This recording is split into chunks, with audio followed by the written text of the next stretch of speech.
Good morning. Reed here. Thanks for joining me again for my morning walkabout at Orchestra Farm. To everyone who's new to the channel, thanks for joining around here. It's great to see more people subscribing. I love that. And you may have noticed, if you've been here for a moment, that I'm producing some differing forms of content besides this walkabout. Sharing a little bit of my workout journey and some more of my musical meditations and shorts of different musical moments that have been happening. I'm waiting to get my next, I think it's going to be an EP back from mastering. Oh yeah, lots of water here. Now just to demonstrate something, you can see this mound of dirt. So to right under my feet here, and then get spread out to where this water is, so that we can theoretically get the tractor past here.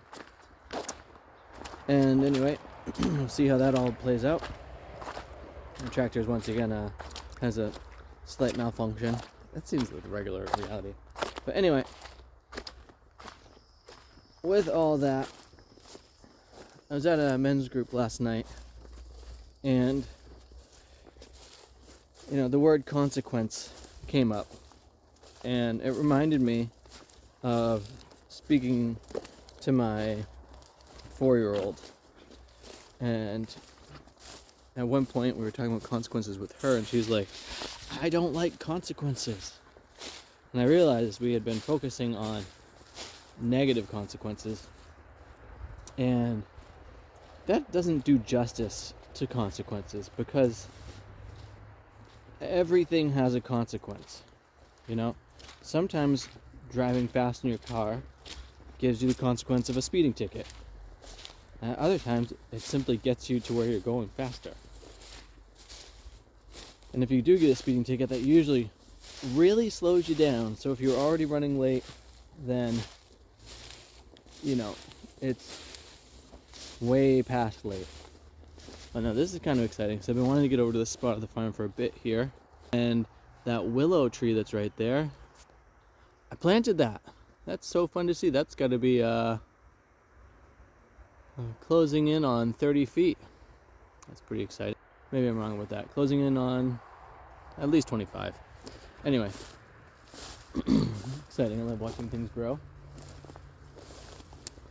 But this notion of consequences aren't simply bad.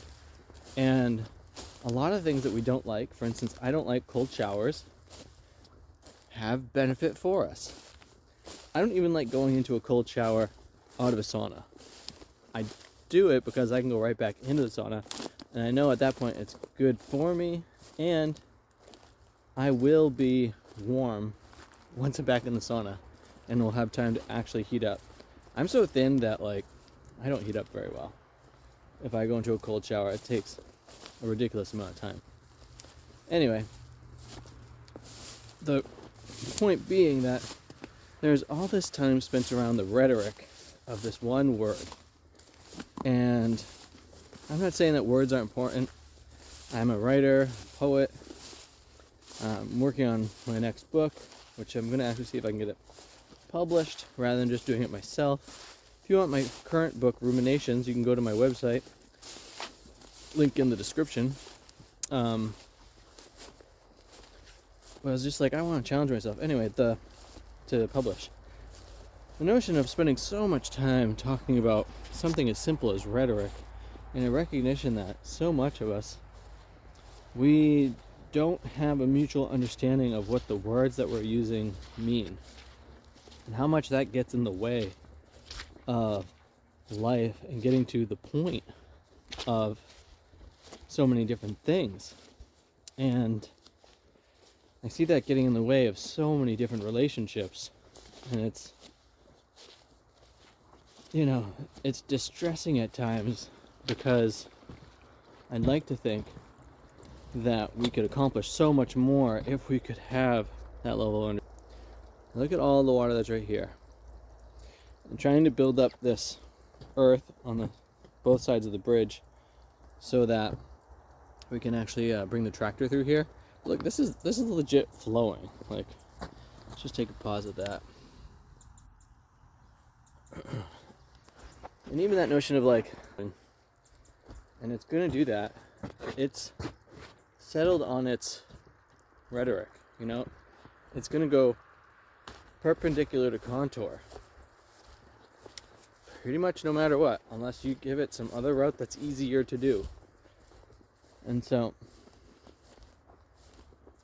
this thing of how much of life is taken up by rhetoric, even in like my musical situations, there's this concept of having a tonal center, you know, playing in a major and minor chord or structure, and you know, are you playing in key or out of key with things? Even on the farm, the notion of like what plants are weeds, and can you develop your space so that eventually all your weeds are plants that you actually want? Well, that curious thing of like, when you have an overabundance of something, even if it's something that you want, if it's an overabundance, it means that you can't use it anymore. And therefore, it becomes a weed. And it's zapping life from either the soil or the other plants that are around it, and you still have to deal with it, which is not actually the goal.